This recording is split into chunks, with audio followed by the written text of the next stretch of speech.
Welcome to episode 268 of the All the Books Show, the official podcast of the David A. Howe Public Library. We talk book news, author news, and literary news, and sometimes spooky news. Spooky! Well, I'm encouraged already, buddy, because I was wondering how this Halloween season was going to be, because you were a little grumpy. You were a little grumpy last year. Was it last year? You were a little grumpy about Halloween in general. You didn't know if you were going to get in the zone. You didn't know if it was going to be a true Halloween season. And I don't think you ever really got there. So, I mean, luckily, this Halloween season is our season of Corona as well. Yes, yeah. With an election right after. So if any Halloween... But all of that stuff is terrifying. So it kind of fits with the Halloween theme, at least. Not terrifying in a fun way. Yeah. Are you excited about our annual Stephen King Read-A-Thon? Yeah, but you started already. How dare you? Christine? Yeah. I actually haven't. I was going to. I have my copy in hand because it's a long one. Last year we didn't really enjoy The Institute, so are you feeling more confident about I hated The Institute. Reading a classic? Yes, I am feeling more confident about it. I'm going to see if the reigning Queen of Halloween, director of the Fred and Harriet Taylor library over at Hammondsport, Sally Jacoby Murphy, is up for reading some Christine so that she can join us for our annual Halloween episode. You think she's got what it takes to read it? Well, I was going to say, like, is that something we have to do? Oh, Is Sally, like, mandatory? We're not contractually obligated, but it has been 5 years of tradition. And you know how I feel about tradition. Yeah, you're always singing it on the roof of the library. That's where I was like, get off that roof! Anyway, you mentioned spookiness because we're going to be talking. We're going to. You know, I did that show in dinner theater, so I've done that show like 75 times. We're talking Stoker Awards. Ooh. We're talking the Stoker Awards, so that's coming up a little bit later. Stoking my imagination. Since 1987. Oh, wow. All right. Well, should we open the books, take a look at the old bookmark, see where we are? Yeah. Okay.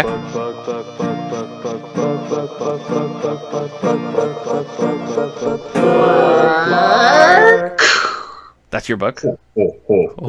Oh, I've got chills.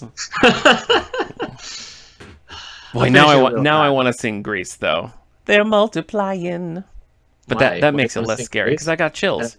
I got chills. Ugh. No, you don't like it? I imagine being a Grease fan is exhausting. Oh, yeah, you imagine, as if you're not the #1 Greaser. You've got both. You've got Grease 1 and Grease 2. You've got the old laser discs. I know you watch them all the time. Yeah, I love the song Procreation. Yeah, it's reproduction. So if you were a real fan, you'd know. Eric, what the heck are you reading? Are you still... You haven't started Christine. Leave me alone. I'm finishing the Wheel of Time. It's going to happen? I'm so close. I'm like 6 chapters away. Okay.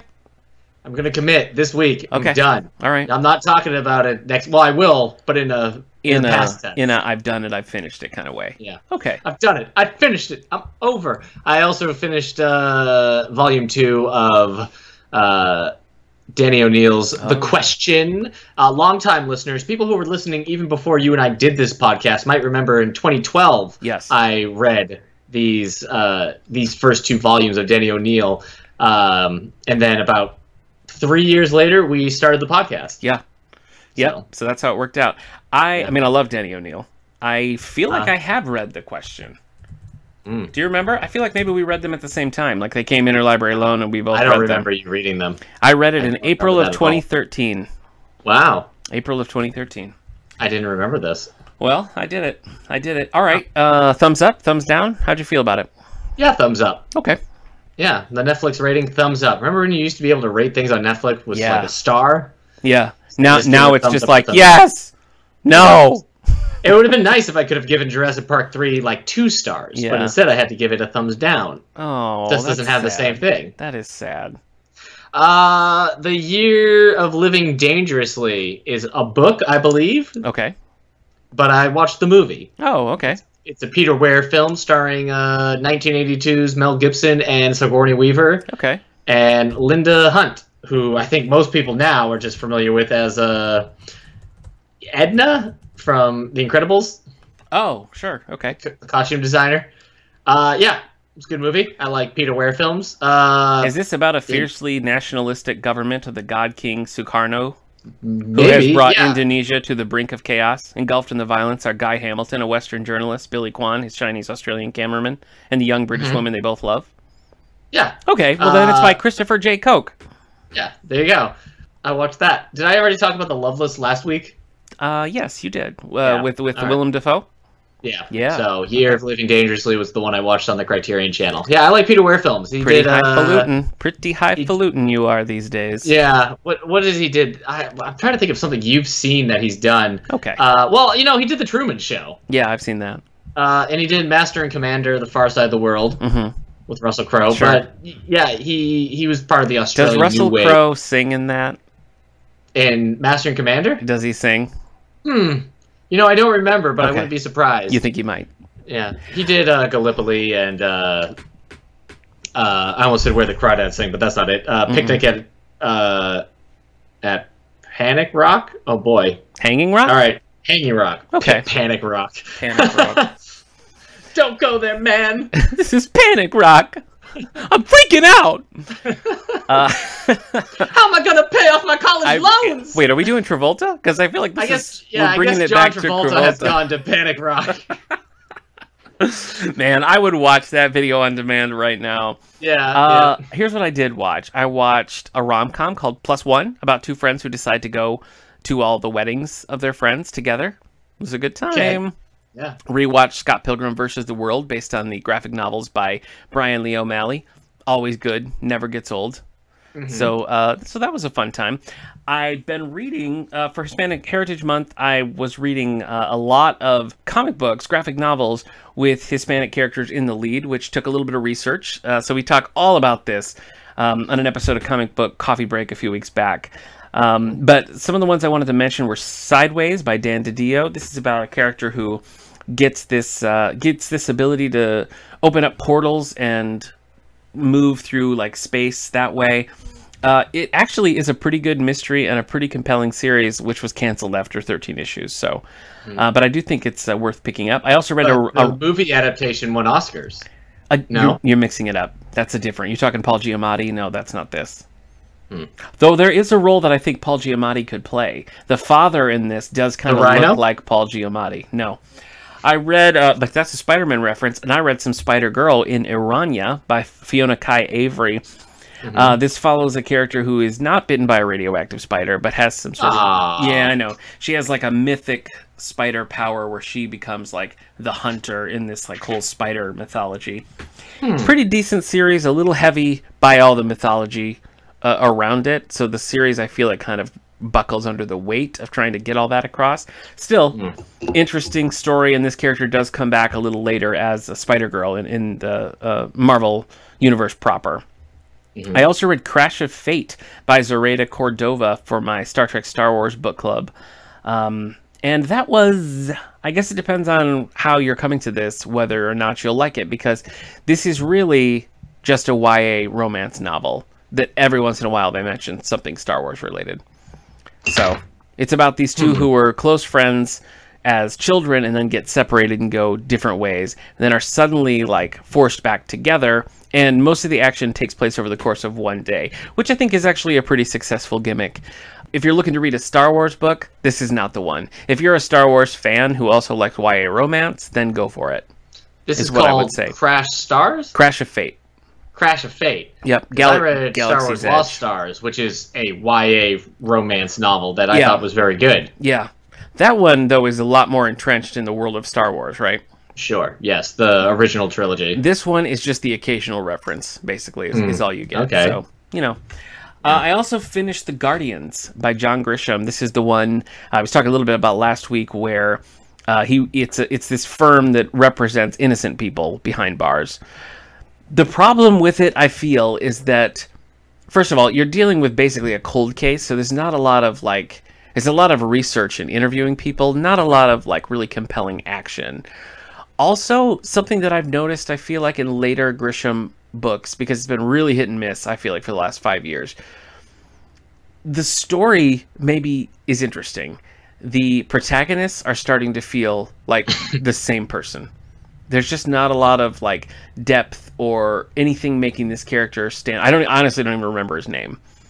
He's a priest who becomes a lawyer, which, I mean, right there seems like a decent backstory, but it's hardly even mentioned. So the plot maybe is good enough, but the characters just aren't. And so it feels like I could have just read the Wikipedia article about this and have been fine. So sad to say, I don't particularly recommend this, Grisham. I'm currently reading Windows on a Lost World by V.E. Mitchell. It's a Star Trek book for my book club, and I'm reading Angel's Flight by Michael Connelly.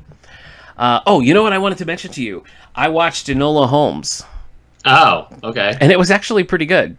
Henry Cavill, I thought, made a pretty good Sherlock Holmes, and Millie Bobby Brown of Stranger Things fame was really good as Enola Holmes. So yeah, I mean, I think it fell prey to some YA tropes a little bit. It was cool until a boy got introduced, and then like the romanciness of it kind of derailed the Enola Holmes character a little bit. But I felt like overall I had a good time. This is based on the novel series by Nancy Springer, which I'm not familiar with. Have you read any of these or come across these ever? No. No?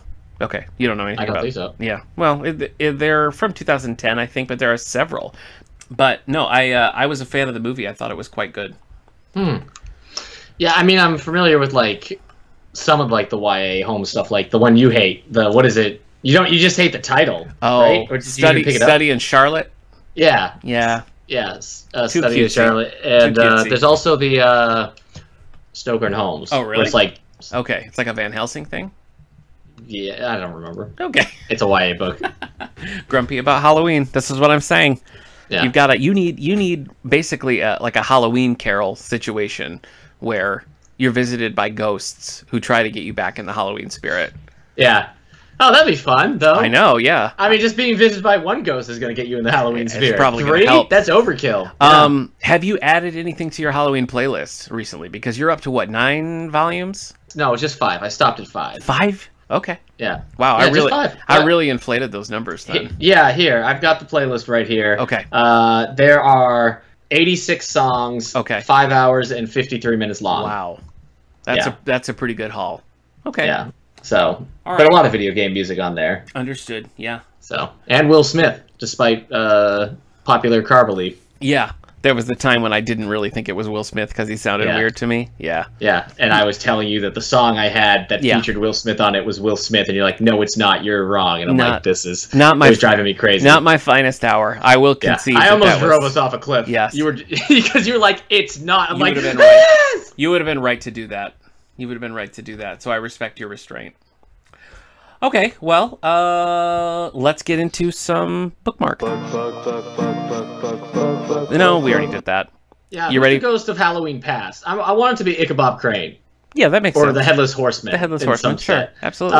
Who's the Ghost of Christmas Present? Who's the Ghost of Christmas Present these days? These days, someone closely associated with... I don't want to be visited by, like, the Conjuring ghost, or whatever it is. Could it just be Stephen King? Oh, yeah, sure. Yeah, so, Ichabod the Blair Witch. Stephen King. Well, I think the Blair Witch maybe is the future. Oh, well, she's got to be in the future, so I guess that doesn't even... I don't even know. We just have to assume could be what's going to be, different. like, the new scary slasher character. Okay. So, yeah, the new Jigsaw. Yeah, all right. So... All right. Yeah. Let's work it out. Think about I guess it would just be a rebooted version of an old thing.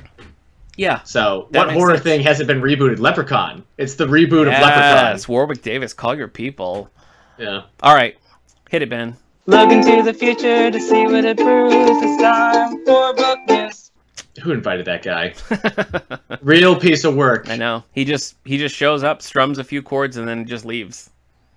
Very rude. Thanks again to Ben Lehman, who makes all the music for the All the Book Show. You can find him on Twitter at TripExistence. He does not have an album, which I think is a mistake. All right, should we look at some New York Times bestsellers this week? It's been a while. Yeah, we should. You are going to be a little I'm still going to mention it, but at number 11 is Where the Crawdads Sing. Oh, ho, ho. Delia Owens' 3-year streak has ended. No, it'll come back. We've been down this road. 106 weeks. We've been down this road before. Let's see why we're looking at The Crawdads Sing being at number 11. What 10 books have replaced it? Unseated The Crawdads. Yeah. One by One by Ruth Ware.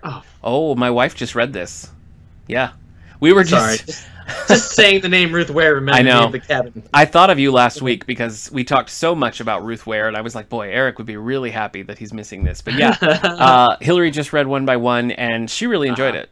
So An avalanche tests the bond of co-workers from a London-based tech startup on a corporate retreat in the French Alps. The heck? yeah, I thought about reading this one. She finished it, and I was like, yeah, I could maybe do that. But it's set up where it's like you're reading correspondence, and I hate novels like that, so I just put it right back down. But Hillary did like it. Avalanche? Yeah. I don't think so. I heard an avalanche. And I think the snow landed on a body. Oh no! Ruth Ware. Okay. Number 9. Parenthesis. Say though, Ruth Ware debuting at number 10. Not great. No, 2 weeks. 2 weeks. And it went down, yeah. Okay, all right. So I don't know where she debuted it last week. All right. Number 9 is new this week. It's Parenthesis. I shouldn't make fun of authors and then not be able to pronounce Parenthesis. True. This is Susanna Clark. Another world is revealed as a man called the Other ask Parenthesis for help with research. Parenthesis? Piranesi. Okay. I just For help with research into a great and secret knowledge. Ooh, both great and secret. Yeah, you want those together. You need for both. Sure. Yeah, you need both. Absolutely. Sure. Number 8, 3 weeks on the list. All the Devils Are Here by Louise Penny. All of them? Yeah, all the devils. Oh, boy. Every devil. Happy Halloween, am I right? Yeah. Yeah. Woo. The 16th book in the Chief Inspector Gamache series. When his billionaire godfather is attacked, Gamache uncovers a secret hidden throughout Paris. Okay. Number 7, The Vanishing Half by Britt Bennett. The lives of twin sisters who run away from the Southern black community at age 16 diverge as one returns and the other takes on a different racial identity. Yes, I have this in hand. Once I finished our Halloween book, this is my next. This is next in the queue. It's on deck for me. Yeah. Okay. Yeah. There's a lot of different line metaphors there. Deck, queue, in hand. Too many. Yeah. Number 6 at 2 weeks on the list. Anxious People by Frederick Bachmann. Nick and Eric, a failed bank robber, holds a group of strangers hostage at an apartment open house. That's fun. Speaking of bank robbers, I watched Inside Man with Dennis Quaid. Oh my gosh. Denzel Washington. The Spike Lee film Inside Man. Have you seen that? No, I haven't seen it. So bad. I hated it. Oh, wow. I don't know why people like this movie so much. I thought it was terrible. Wow. Here's something that's going to make you furious, though. Okay. After that, there's a Netflix sequel called Inside Man Most Wanted, and I kind of liked it. That's all. I didn't really like the Spike Lee one, but the direct to Netflix sequel I did like. Weird. Wow. I know. I got a soft spot for these action video on demand releases. I don't know, but I had a good time with it. Number 5, Shadows in Death. J.D. Robb, a hitman with possible connections to Eve Dallas's husband, is seen near the scene of a crime. Wow. Oh boy, here we go. New this week at number 4, To Sleep in a Sea of Stars by Christopher Paolini. No, wait. Oh boy. Like Aragon? Paolini. Oh. Yeah, like Aragon. Ugh. Listen, I'm glad kids like Aragon. I have no love in my heart for Christopher Paolini. I've only seen the movie, and it's among the worst movies I've ever seen. Kira Navarez might be the only one who can save Earth and its colonies from being destroyed. Good luck. Best I think this is his first book since the Aragon series. I would think so, yeah. And it's a bestseller. Boy. Well, I mean, I guess, you know, kids who liked Aragon. All the kids who read it, are adults now, so sure. Yeah. To Sleep in a Sea of Stars. Oh, wait, that's the one I just read. 3, new this week. Troubled Blood by Robert Galbraith. Oh, yes. The 5th book in the Cormoran Strike series. Yes. Decades old cold case might be connected to a serial killer. Yeah, boy. Oh, right. By J.K. Rowling. Yes. Written pseudonymously. I forgot about this name. Yeah, but I guess that's what she's going for. Yeah. Especially right now. Anyway, that's number 3, new this week. So, you know. Yeah. Of why that's go find her Twitter. Just go find her Twitter. Yeah. Or just type her name into Google and you'll figure it out. Find her on Twitter and then read what this book is actually about, and you will find all you need to know about J.K. Rowling. Number 2, Vince Flynn, Total Power by Kyle Mills. Kyle Mills. when America's power grid is shut down, Mitch Rapp goes after cyber terrorists. Oh. Nobody liked that movie, right? The Dylan O'Brien, Michael Keaton. I don't think so. I don't think so either. Okay. How do you go how do you go after a cyber terrorist? Do you go like ASLT? Age, sex, location / terrorist. Yeah. That was what you did in AOL chat rooms. Oh, okay. And you weren't supposed to. Uh-oh. You were a bit too young. I guess so. The Evening and the Morning by Ken Follett.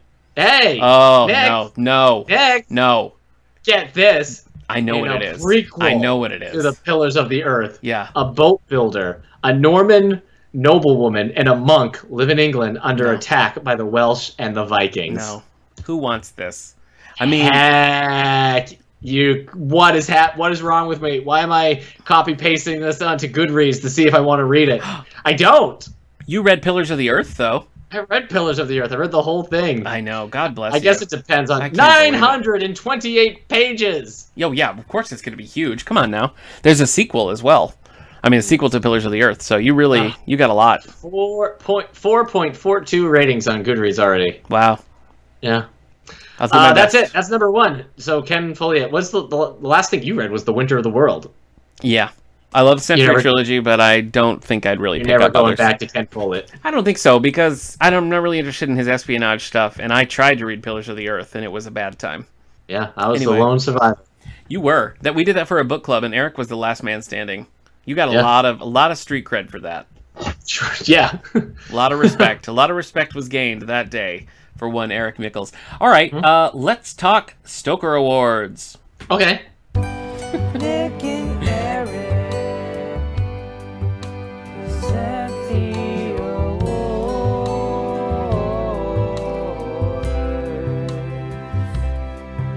Each year, the horror writers... Rand Stoker hands out awards. Yeah, he does. He's still alive. Yeah, he's probably doing fine.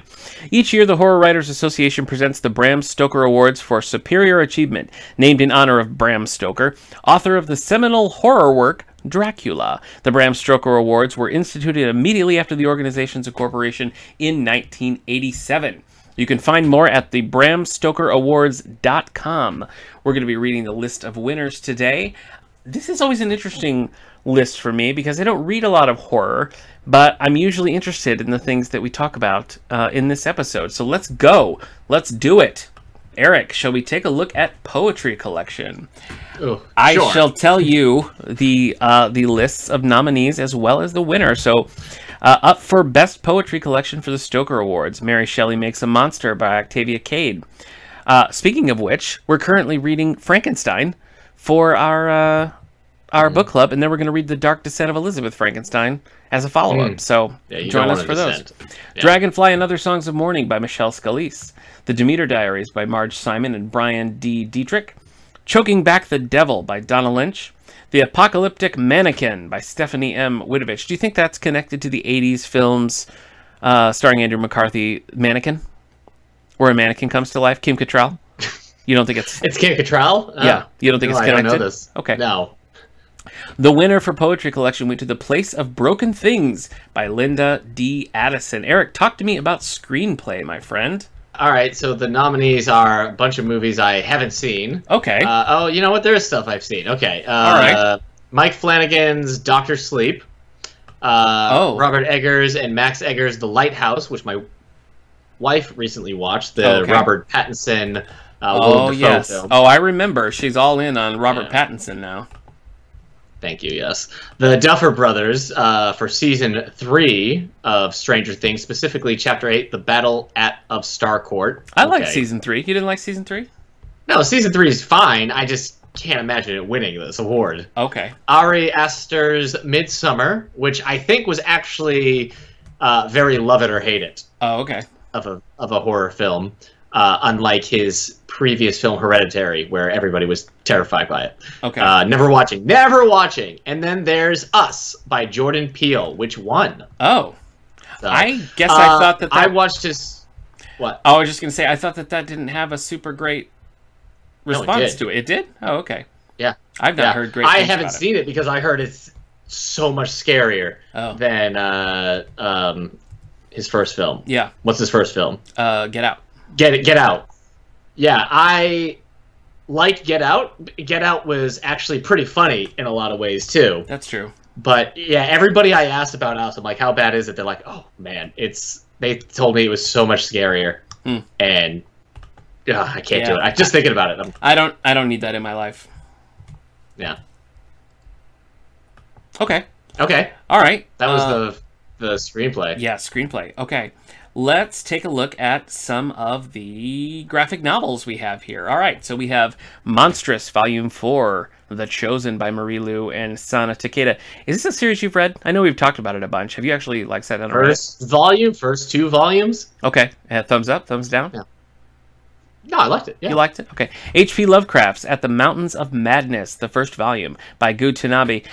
Have you been watching that story? Okay. What? Go ahead. I'm curious what you're going to say. No, we're behind with Lovecraft Country because it's attached to HBO Max, which we don't have on our Roku at the moment. That's a hard. But it's very good. Well, and Mountains of Madness is a dull read. Really? You read that and like at first it's very atmospheric. All their sled dogs have been killed in Antarctica. They go up the mountain, and then it is a tour through this ancient town, but it's just it's like, as we entered a 20 by 30 foot room, we saw the ceiling was at least 10 feet high, with a column made of marble and this weighing approximately. And you're just like, oh my, it just went on and on and on. And maybe I'm making some people upset with that, but you know what? H.P. Lovecraft is also a pretty staunch racist. Yes. So I don't care if his boring measurements are boring. Okay. All right. We also have Calcutta Horror by Alessandro Manzetti, Stefano Cardoselli, and Poppy Z. Bright. We have Bone Parish Volume 2 by Cullen Bunn, Jonas Schaff, and Alex Guimaraes. I've read some Cullen Bunn stuff, but I've not read Bone Parish. Are you familiar with this at all? I've read his Marvel stuff. I don't know what Bone Parish is. Okay. The winner is... Boom Studios. Okay. Boom. The winner is a Dark Horse comic, Neil Gaiman's Snow Glass Apples by Neil Gaiman and Colleen Doran. I don't know anything about this. It's a retelling of the Snow White fairy tale from the point of view of the wicked stepmother. Was that exciting to you? Yes. Really? Oh, well, no. I mean, yes, because it's Neil Gaiman. Maybe not the description. I haven't really read too many. I read Good Omens, which was co-written. But I think it was more Terry Pratchett than Neil Gaiman. Yeah, that's what I've heard. Yeah, I don't recognize this cover at all. Okay. No, I don't really know it well either. All right. Yeah, I should give this a looky. A little looky-loo. All right. Shall we take a look at nonfiction? Yeah, gosh, horror nonfiction? Pass. Okay. Pass. No, let's do it. Superior achievement in nonfiction. All right. Shapeshifters, A History by John Kuchuba. Mask in Horror Cinema, Eyes Without Face. Blah. Alexandra Heller and Nicholas. Gender, Sexuality, Queerness in American Horror Story. Critical essay. So About the Show by Harriet Earl. A show I have not watched, if you can surmise my cowardice. Yeah. Horror and Religion, New Literary Approaches to Theology, Race, and Sexuality by Jonathan Greenway and Eleanor Beale. And then Monster, She Wrote, The Women Who Pioneered Horror and Speculative Fiction. Didn't we see this? Wasn't this Hugo? I think so. Maybe it didn't win? I don't... Yeah. Lisa Kroger, Melody Anderson. Part biography, part reader's guide, the engaging write-ups and detailed reading list will introduce you to more than 100 authors and over 200 of their mysterious and spooky novels, novellas, and stories. So it sounds like a pretty good reference guide there. Okay. Let's look at anthology winners. So we have The Twisted Book of Shadows by Christopher Golden and James A. Moore. A Secret Guide to Fighting Elder Gods by Jennifer Brozek.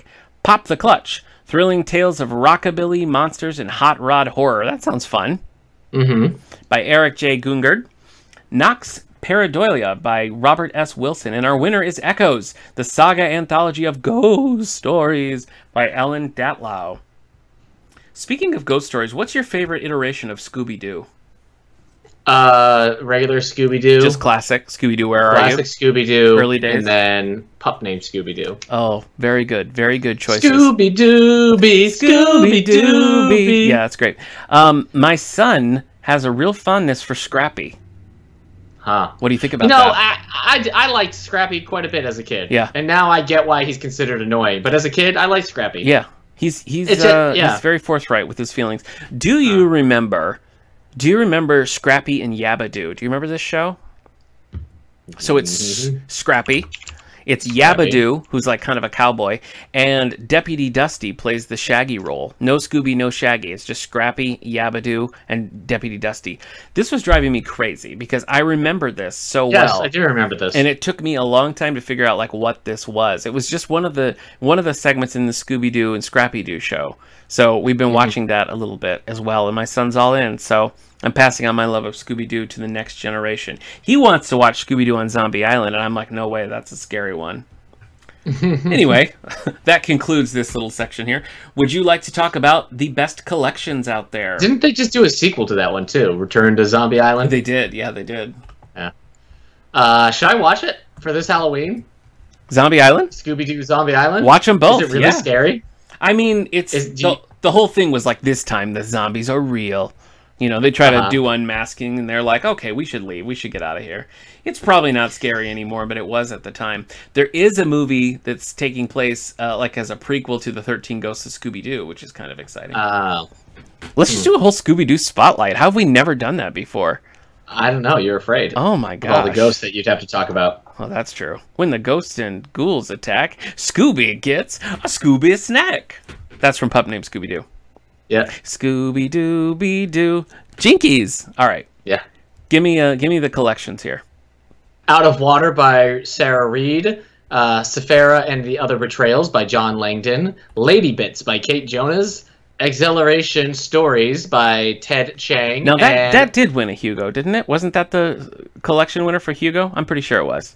Possibly. I know it was in the list anyway. The winner here is Paul Tremblay's Growing Things and Other Stories. I tried. You don't want to read a horror book called Growing Things. You don't. I tried to read A Head Full of Ghosts, which is one of his, and it was just too freaky. I couldn't do it. Anyway, this is a chilling anthology featuring 19 pieces of short fiction from the multiple award-winning author of the national bestseller, The Cabin at the End of the World and A Head Full of Ghosts. Let me give you a couple examples here. In The Teacher, a Bram Stoker Award nominee for Best Short Story, so we'll get to that in a minute, a student is forced to watch a disturbing video that will haunt and torment her and her classmates' lives.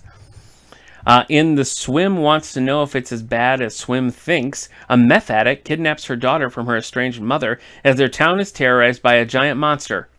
Or not. So you be the judge. All right, anyway, that's the winner here. Let's take a look at short fiction. We have A Touch of Madness by Tim Wagner, which was originally published in the pulp horror book of Phobias. We have Lydia by Cindy O'Quinn from the Twisted Book of Shadows.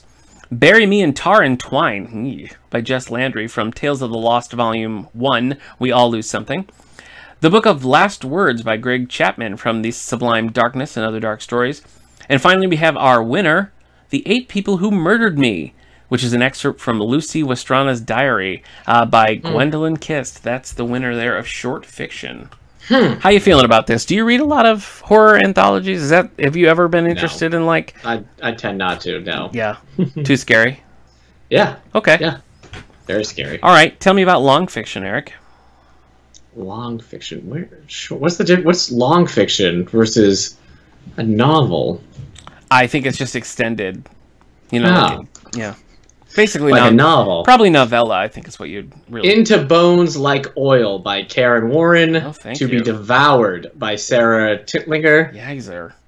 The Cat Sitter, part of the Shadow Cats series, by Anne Taborska. The Keeper of Chernobyl by Alessandro Manziti. And Up From Slavery by Victor Lavelle. Okay. Weird Tales Magazine, 363. Okay. These tales are weird! In first novel, we have The Luminous Dead by Caitlin Starling. We have Invisible Chains by Michelle Renee Lane. And Haverhill House Publishing, hold up! Whoa. Yeah. Doorways to the Deadeye by Eric J. Gungard. Dear Laura by Gemma Amor. And our winner, The Bone Weaver's Orchid by Sarah Reed. He's a runaway from home. That's what they say every time one of Charlie Winslow's friends vanish from the Old Cross School for Boys. It's just a tall tale. That's what they tell Charlie when he sees the ragged gray figure stalking the Abbey halls at night. When Charlie follows his pet instincts to a pool of blood behind a false wall, he could run and let those stones bury their secrets. He could assimilate, focus on his studies, and wait for his father to send for him. Or he could walk the dark tunnels of the school's heart, scour its abandoned passages, and pick at the scab of a family's legacy of madness and murder. With the help of Sam Forster, the school's gardener, and the matron Grace, the staff nurse, Charlie unravels Old Cross's history and exposes a scandal stretching back to when the school was a home with a noble family and a dark secret. A secret that still haunts its halls with scraping steps, twisting its bones into a new generation of nightmares. Pretty intense. That was scary. It was. I don't hate the sound of that, actually. That's kind of interesting to me. All right. Hit me with young adult novel, Eric. What do we got? All right. I will. But after this, I'm also hitting you with my best shot. Oh. So be careful, because Okay. it's coming at you. Well, I'm a real tough cookie. 8 minutes and 32 seconds by Peter Adam Salomon. We don't know that. Maybe that's how long his date lasted. Maybe it was 8 minutes and 32 seconds long, and it was that short because the date just went horribly from the get-go. So Maybe- it's more of a relationship horror. True. Maybe he's a diver, and that's his best time holding his breath. Yeah. Could be. Rules for Vanishing by Kate Alice Marshall. Kate Alice Marshall. I read something by Kate Alice Marshall. Okay. Did not read the Kate the I Am Did Still I Alive? not read? Don't know. I'm not familiar with this author. Kate Alice I'm Still Alive. I read her YA book. Oh, okay. Was it good? Yeah. You know what? I say that surprisingly, I'm reading the YA, the young adult novels. Yes. Like for a brief second, I forgot that. But yeah, Yeah. I read her 2018 book, I Am Still Alive, which was pretty good. Okay. Speak No Evil by Leanna Gardner. Five Midnights Okay. by Anne Devley Cardinal. You know what? Midnights is just such a spooky time. Midnight. Here There Are Monsters by Amelinda Berube. And Aware Mosaic by Nazondi is the winner. Oh.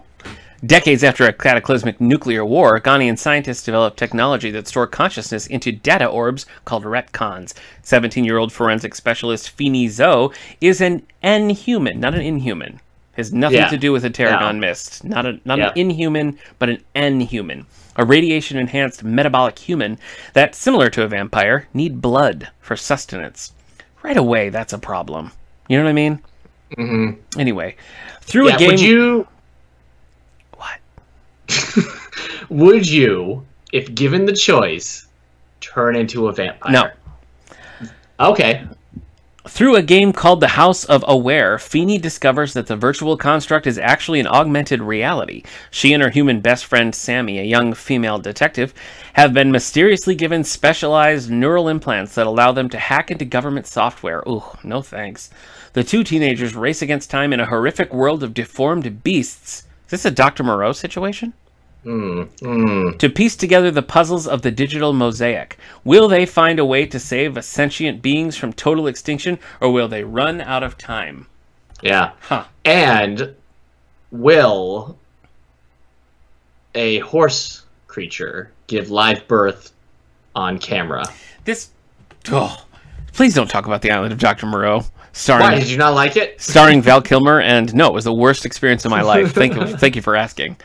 You can revisit our Island of Dr. Moreau episode over on 3 Nice Things, though, if you're in the mood for a Halloween terrible time. This book doesn't sound good to me. How about that? Okay, how much much of the Island of Dr. Moreau similarities are scaring you away? Maybe, but I gotta tell you, the winner for this next one, the cover of it looks like Island of Dr. Moreau. So let's get to that. The winner for best novel. We have The Worst Is Yet to Come. Oh, boy, I hope not. The Worst Is Yet to Come. I don't know the song. S.P. Mikowski. Wanderers by Chuck Wendig. I thought nobody liked Chuck Wendig books. Is that just Star Wars books that he writes? I think people do like Chuck Wendig books. Into the Ashes by Lee Murray. And Inspection by Josh Mallerman. Now, I've not read this one. I've wanted to. It looks good. I did read Bird Box, which I thought was pretty good. And there's actually a sequel to Bird Box that's out right now that I have not read. Finally, our winner is Coyote Rage by Owl Going Back. So here is what the cover of this, very Dr. Moreau-esque. I don't know if cover art by Ben Baldwin, by the way. Bram Stoker award-winning author Owl Goingback makes a new triumphant return to horror and fantasy in this gripping novel.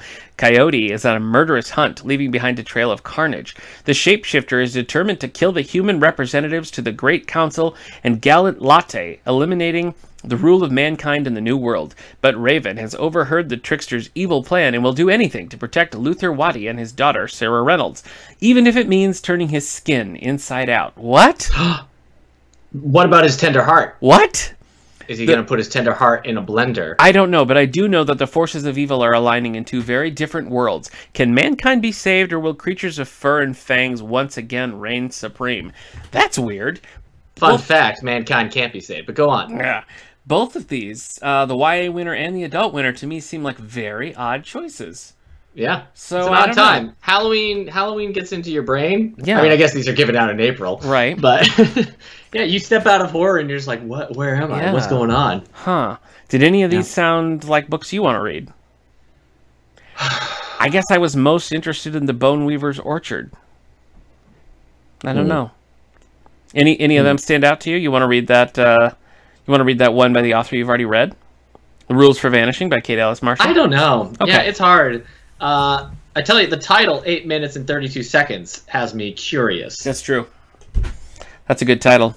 What do you have planned for... I should mention again, you can find more of these at the BramStokerAwards.com, and we'll tweet the list out as well, but those are all out there, as well as past winners and other things. A lot of stuff is going on in this Bram Stoker website, so a lot of good information there. Do you have anything lined up for the Halloween season? I mean, I know I'm planning on reading Christine with you, and last year I ordered the DC Comics Halloween special for the collection, and it came November 1st. So thanks a lot. I remember that. Thanks a lot, DC Comics. I don't have books planned post Christine. Like, I'll be reading Christine, but I haven't picked what I would read after. Okay. It's hard. I mean, I read like a lot of the classics. Like Frankenstein and Dracula and past ones, and I read some other odd ones. I guess I'm getting to the point where I've got to like do it or shut up when it comes to something like The Head Full of Ghosts. You got to buckle down, or other things. Yeah. So we'll see. Yeah. Well, I mean, I'm planning on reading all of our book club books. I'd also like to work in some graphic novels in there. We were talking on comic book Coffee Break a while back on the banned comic book list. Neil Gaiman's The Graveyard Book, the graphic novel adaptation. That I've wanted to read that for a while, so maybe this is the year that I'll finally like sit down and do that. But I have some horror like games planned. Okay. So I'm playing Dead Space 2, but I don't count it as because it's aliens, so it's not really true. Doing it for me. That's an iffy. Yeah, but yeah. Yeah, I'm gonna try to read Graveyard Book. I'm gonna read that DC Comics Halloween special. Definitely some Archie Halloween stuff. Come on. You gonna play Luigi's Mansion 3? Oh, good call. That would be a good time to do that. I also want to watch the series What We Do in the Shadows, because I love the movie, but I've never actually watched the show. The show's fine. My wife likes it more than I do. Okay. The second season was more solidly funny this time around, but it never quite reaches that point for me. But yes, I love the movie. All right. Well, in a couple of weeks is going to be our spotlight on the Stephen King novel Christine. So if you've read it, please send us your thoughts on Twitter at All The Book Show, or you can send us an email at wellsville@stls.org, or find us on Facebook. And you know what? Give it a minute to go and review us over on Apple Podcasts or wherever you're listening to this, because it helps people find us out so we can talk about all the exciting things happening. It takes less than 8 minutes and 32 seconds to do that. Exactly. Promise you, it will take less than that. Well said. Well said. Yeah. Send us your thoughts on Christine, or just any of your favorite Halloween books. We'll take a look at that. Spooky. Looking forward to that. All right. Well, Eric, after we've talked about the Stoker Awards and planned out a little bit of Halloweening, has this improved your mood re-Halloween 2020? You know what? For the listeners and everyone, yes. Wow. Yes, it has. Okay. I'm going to take that to heart. Remember, too, if you go to, you're probably subscribing to this podcast just in a podcast app or whatever. If you go directly to SoundCloud, soundcloud.com/allthebooks, we have a special Halloween playlist that has all of our Halloween-themed episodes for the last 5 years put together. So, always a good time over there. I think that's going to do it for this week's episode of the All the Book Show, Eric. So I'll see you in 8 minutes and 32 seconds. What? All right. So long, everybody. We'll see you next time. To save the world.